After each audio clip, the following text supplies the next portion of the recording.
Hey, what's happening, everybody? Mark here at Wicked FPV.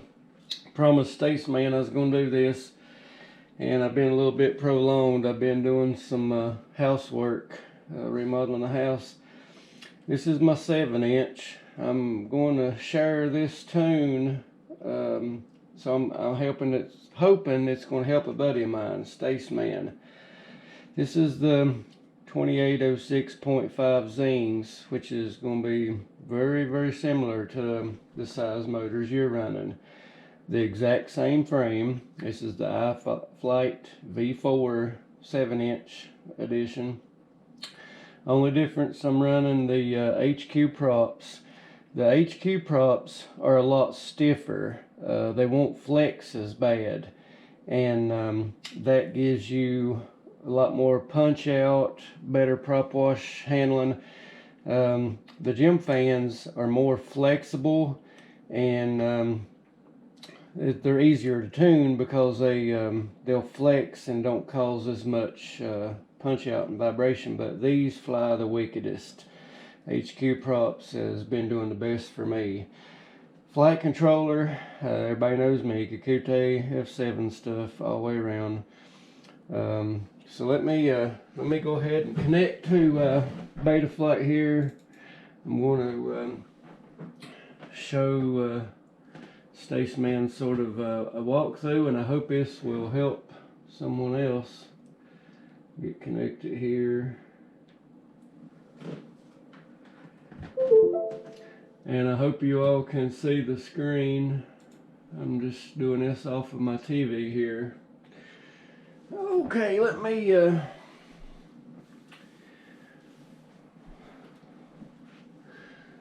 just first off, I'll just do the walk down of the whole thing. Let's go motors tab here. I'm running D-Shot 300. I tried the other one and I didn't like the flight performance. I went to D-Shot 600 and I didn't like the flight performance I was getting from it. 4K, all this pretty much standard stuff. I am running GPS on this drone. GPS is set up, U-blocks, auto detect. There is something I wanted to go over with you in failsafe. So let me go ahead and go to failsafe now. Right here under failsafe, stage 1, second stage, guard time is 4 and 100. Let me go down through here. GPS rescue. Now right here, angle 32, 50, 200. Let me see. Right here, minimum satellites required. I've done a bunch of testing on this Staceman, and this is the best setting, is 5. Let's say you stay with the stock setting, which is 8, or you turn it down to 7, whichever you prefer.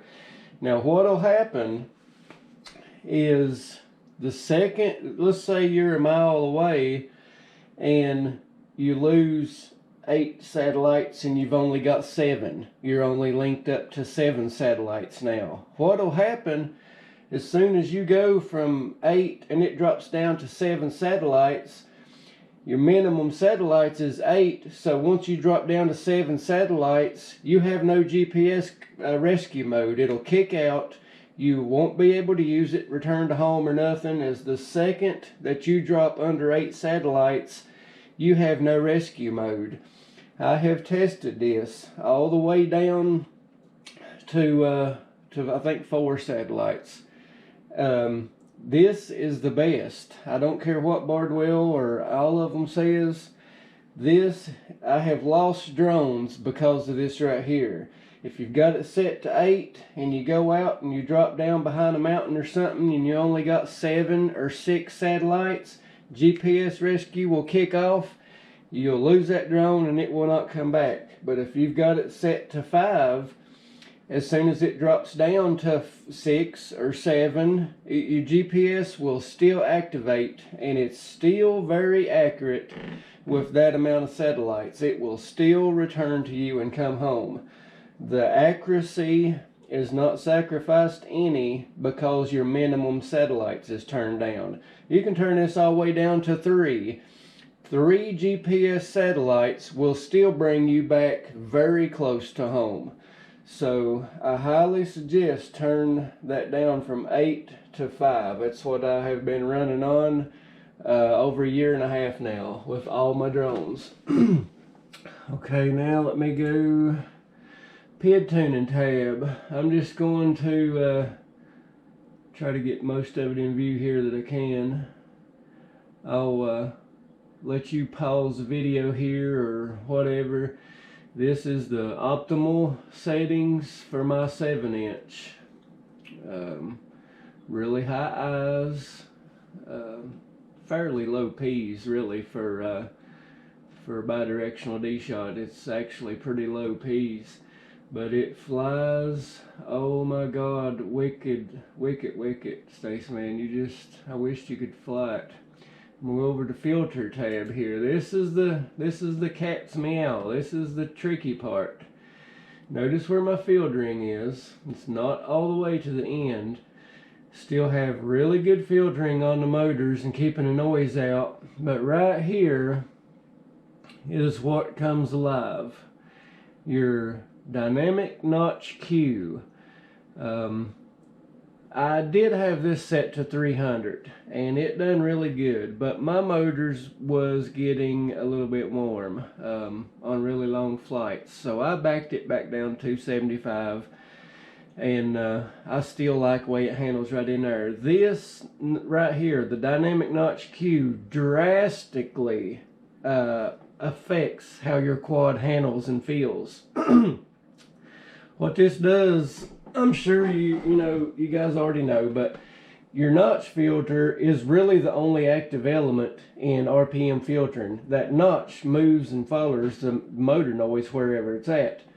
The higher the number you have right here, the more narrow the notch is. So if you had it at 200, you have a wide notch following the motor noise, which is way more filtering. The higher the number, the more narrow the notch and the more locked in.